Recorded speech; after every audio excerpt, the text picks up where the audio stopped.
Every season, there's at least one, if not a couple, non-roster invites that break spring training camp with the big league club and are part of the opening day roster. This year, which players stand the best chance to make the team? We'll be discussing that on today's edition of Locked On Mets.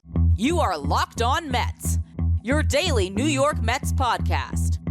Part of the Locked On Podcast Network, your team every day.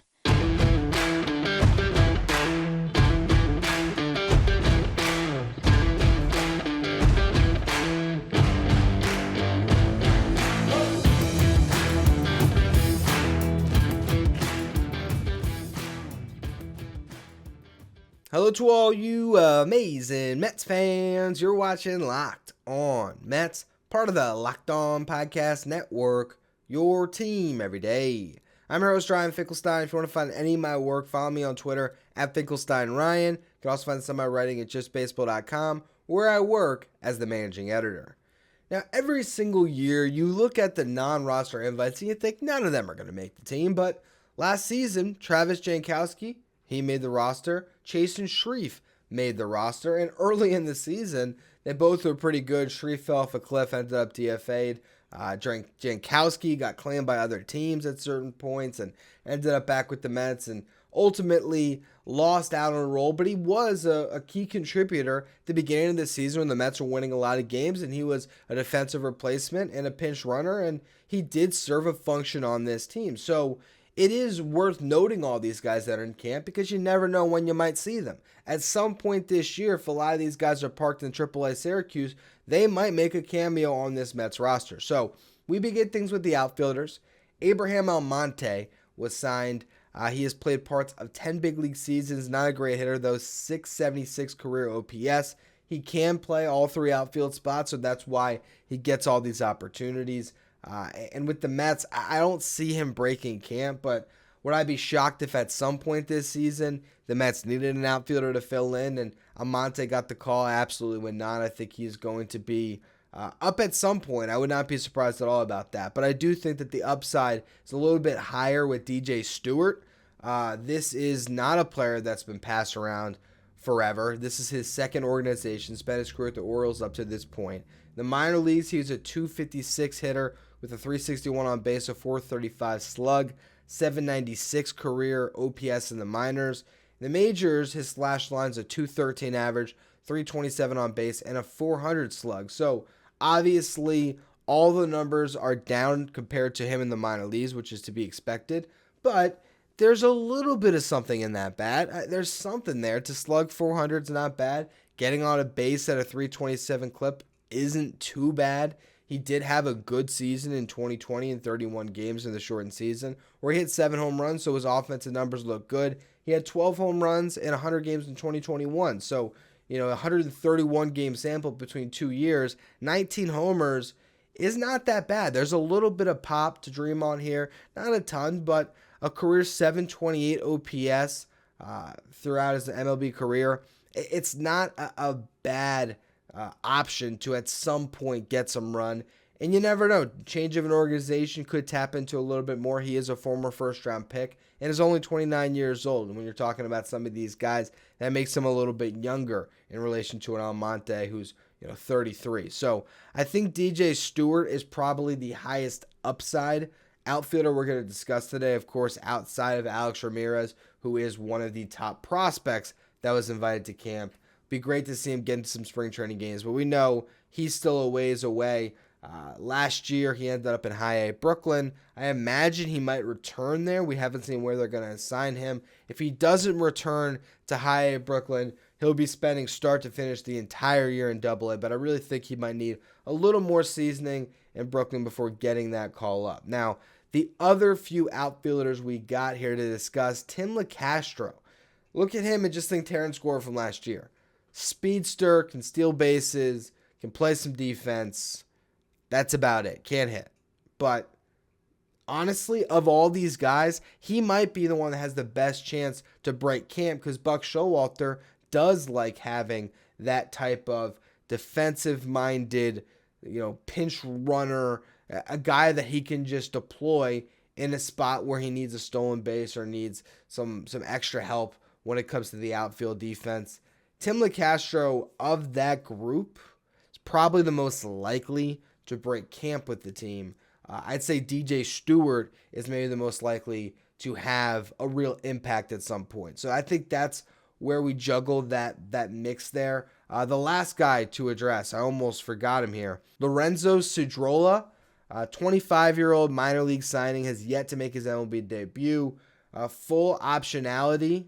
So what I mean by that is he has yet to make his debut. So if he were to be rostered at some point, you could actually, call him up and down however you please. If you were to say, do the same thing with the DJ Stewart, Abraham Almonte, some of these guys that maybe are out of their options, you'd have to pass them through waivers to make those transactions. Doesn't mean that stops you from calling them up. A lot of times you call them up, you put them through waivers, no one accepts them, and they end up right back in Syracuse. Or if they do end up elsewhere, it's really no sweat off your back. But for Cedrola, that is one kind of benefit that he brings you, but I don't know how much you can expect from him. I did ask my friend Clay Snowden, who's a big Reds fan, what he thought of the guy, and he was not too kind with his analysis. Essentially called him a light-hitting singles slap hitter, and he maybe used some extra choice words there to describe how bad he actually thinks this guy is. But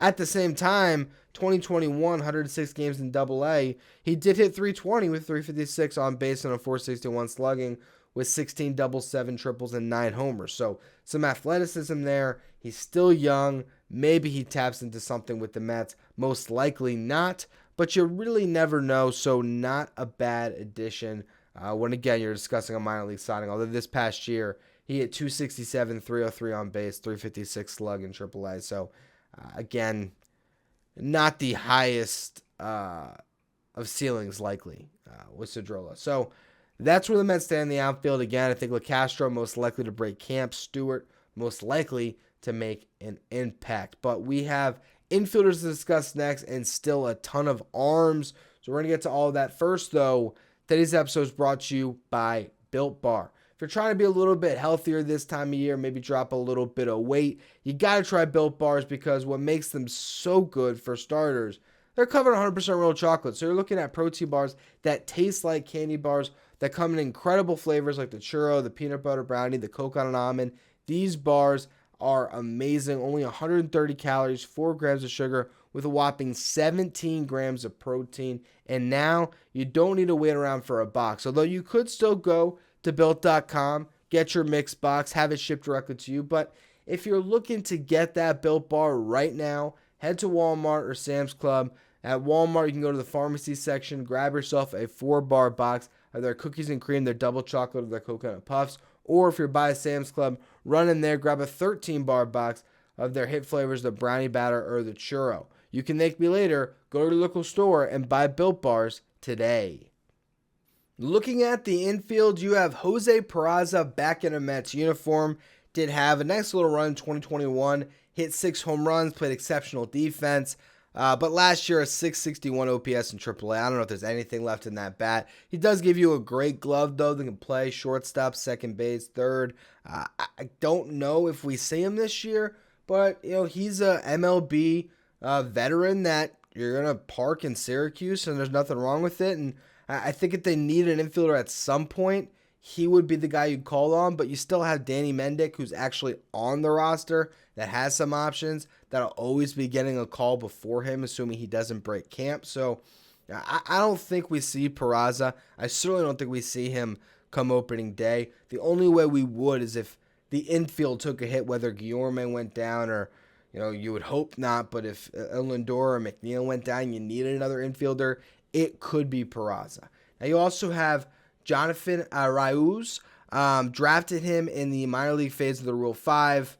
A guy who hasn't really hit much, but can play all over the place. So basically another defensive-minded utility guy, just like Peraza. I think Peraza probably would end up at the edge over him, but you really never know. Again, I just don't foresee them breaking camp. I think they go another direction there. Now, you go to Michael Perez, left-handed catcher. We saw him last year, good defender, played 6 games with the Mets. He's an option, I would say. You got Hayden Sanger and Nick Mayer, more catchers, guys that have been with the Mets for a little bit of time. Haven't really shown enough with the bat to really get a ton of recognition, but they've been around and they're now entering their mid-20s, so we'll see if they can crack it as a backup catcher. It does make you feel a little bit better about the depth of the position when you have all these guys, because I've mentioned it before, if we see a Tomas Nido at some point grab a starting job with the Mets and they want to keep Omar Narvaez as his backup, you could probably see Nido shipped out in a trade now that he's under such a team-friendly contract. There's a lot of teams in baseball that would love Nido to be that defensive-minded backup for them. And you have guys like Sanger, like Mayer, like Michael Perez to give you that little additional depth when it comes to defensive-minded guys that could fill in if need be. Now, the big catcher in camp is Kevin Parada. We're not going to see him, leapfrogging Alvarez and making the MLB roster. He finished last year in Port St. Lucie in Low A. But, you got to be thrilled to see what he does this season. He could fly through the system, especially if it's more based on his bat than his glove. And I guess otherworldly, type of success this year if he gets an aggressive placement. Maybe that's just high A, but he's not there too long. He ends up at double A and he's performing. You can't rule anything out. There's a better chance you see Kevin Parada this year than Alex Ramirez, but luckily you're not. He's a guy that's going to have a big impact down the line right now. He's some good depth in your farm system, and really I think probably the most we'd ever see him come into play this year, maybe the same is true with Ramirez, is if the Mets were to make a trade. Although Billy Eppler did say that they're avoiding making trades for rentals. They're still of the mindset that they're going to cash in any of their prospect capital, it's got to be for a player with control. So those are the types of prospects that would go in that type of a deal, but I don't know if any of those deals come to fruition. Now, beyond Parada, not a lot to discuss here, okay? That is the position player core you're looking at. If I had to rank them all about who could make the team, I'd say LeCastro is still the most likely. DJ Stewart and Jose Parada are probably my 2A and B in that list, as far as guys that, under the right circumstances, and usually actually be more under the wrong circumstances when it comes to injuries. If something opened up some time, those are guys that can fill in, that has some MLB experience, particularly Peraza, that could help you get by for stretches this season. But there's still all of the pitchers we have to discuss. We're going to get to that in just a minute. First, though, today's episode is brought to you by FanDuel. The midway point in the NBA season is here. Now is the perfect time to download FanDuel, America's #1 sportsbook, because new customers get a no-sweat first bet up to $1,000. That's bonus bets back or your first bet doesn't win. Just download the FanDuel Sportsbook app. It's safe, it's secure, and it's super easy to use. Then you can bet on everything from the money line to the point spread to point scorers to three-pointers drained. Plus, FanDuel lets you combine your bets for a chance at a bigger payout with a same-game parlay. Personally, I have my eyes towards MLB futures, and as I discussed on yesterday's show, jump on Francisco Lindor plus 2,500 at FanDuel to win the MVP this year. Don't miss the chance to get your no-sweat first bet up to $1,000 in bonus bets when you go to FanDuel.com/lockedon. That's FanDuel.com/lockedon to learn more. Make every moment matter more with FanDuel, an official sports betting partner of the NBA. Time to discuss all of the pitchers that have been brought to camp, and there are a lot of them. We begin with the guy that I think is most likely to break camp of any player that we're mentioning here, and most likely to play a role this season. That's Tommy Hunter. Tommy Hunter's been great in a Mets uniform. How great, you ask? A 1.78 ERA over the last 2 years. Pitched 8 scoreless in 2021. Last year, he pitched to a 2.42 ERA over 22 and a third. He's awesome. He's been awesome with the Mets. He's in his late 30s at this point, 36, 37, I think. But the guy just goes up, throws strikes, is competitive. He's a great clubhouse guy. Tommy Hunter is someone that the Mets clearly like to have around. He likes being with the Mets organization, and you're going to see Tommy Hunter at some point this year. It might be a little bit of a tough task for him to outduel all the guys on the 40 to grab a spot right away, But at some point this season, Tommy Hunter will make that trip from Syracuse over to Queens and pitch for the New York Mets again. Now, TJ McFarland is another guy with a lot of experience, career 4.31 ERA, 33 years old. He last pitched to a 6.61 ERA in St. Louis, but in 2021, he pitched to a 2.56 ERA for the Cardinals. So we're not looking too far back to find some success for McFarland. Not a big strikeout guy at all. Pitches to contact, but there is nothing wrong with that. So TJ McFarland, another guy that with his experience, it wouldn't be shocking we saw him at some point. Now, probably the most exciting non-roster invite that we can discuss here is Grant Hartwig. Last year, he was at all four levels of the minor leagues for the Mets. Pitched to a 1.75 ERA, struck out 13.2 batters per nine. That's nasty stuff he showcased. He was great in Double-A, 1.14 ERA in 23 2/3. He was sent to the Fall League this year. Actually did get lit up a bit, but imagine him to be in Syracuse, and who knows? Grant Hartwig, I think at some point this year, you see him in a Mets uniform. I don't know if I think we see him break camp. I still think Tommy Hunter has the edge on him in that regard, but Grant Hartwig is a name that you should not forget. Beyond him, you have Connor Gray. Spent last year in AAA, pitched to a 6.38 ERA in 26 games, 24 of them being starts, over 100 innings pitched. Been with the Mets for a little bit now.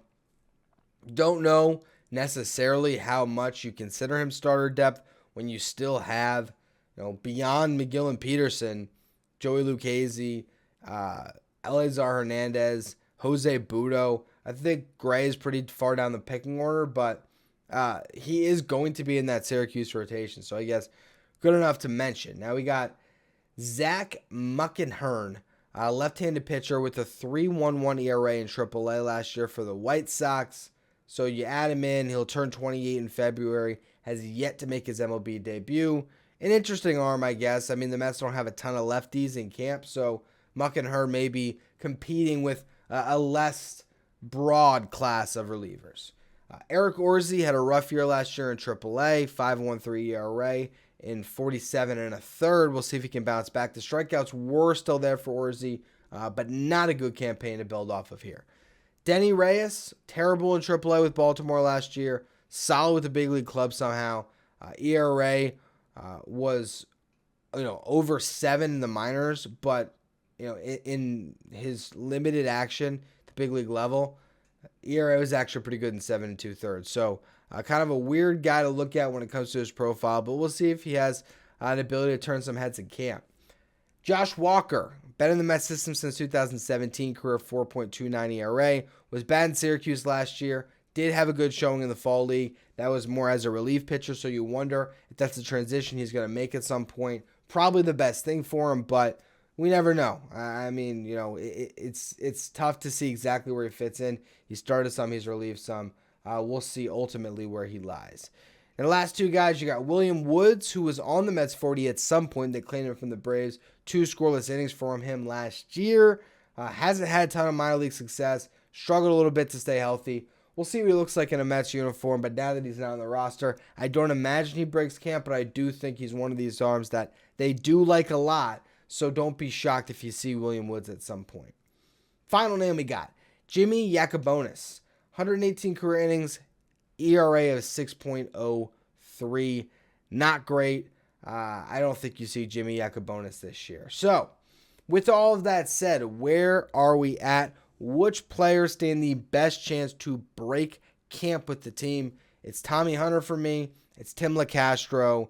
And if it's not them, you move on to maybe a Grant Hartwig if everything breaks right. Maybe Zach Muckenhern if they just need a lefty. And when it comes to the position players, I could see a scenario where Jose Peraza breaks camp with the team, or DJ Stewart. But ultimately, I think if there's one position player, if it's the same thing as last year, right? If it's one position player, one reliever, I think it's Tommy Hunter and Tim LaCastro this year is my prediction. We'll see if those predictions come true, or if the Mets roster is healthy enough where they don't need those guys to contribute right away. But that's going to be all for today's edition of Locked On Mets. As always, thank you for listening. Make sure you follow, rate, and review wherever you get your podcast. Make sure you follow me on Twitter, @FinkelsteinRyan. Follow the show, @Locked On Mets. Thank you for making Locked On Mets your first listen every day, not for your second listen. Check out Locked On MLB Prospects, hosted by Lindsey Crosby. Locked On MLB Prospects is where you want to go to learn about the stars of tomorrow. You can follow Locked On MLB Prospects on the Odyssey app, YouTube, or wherever you get podcasts.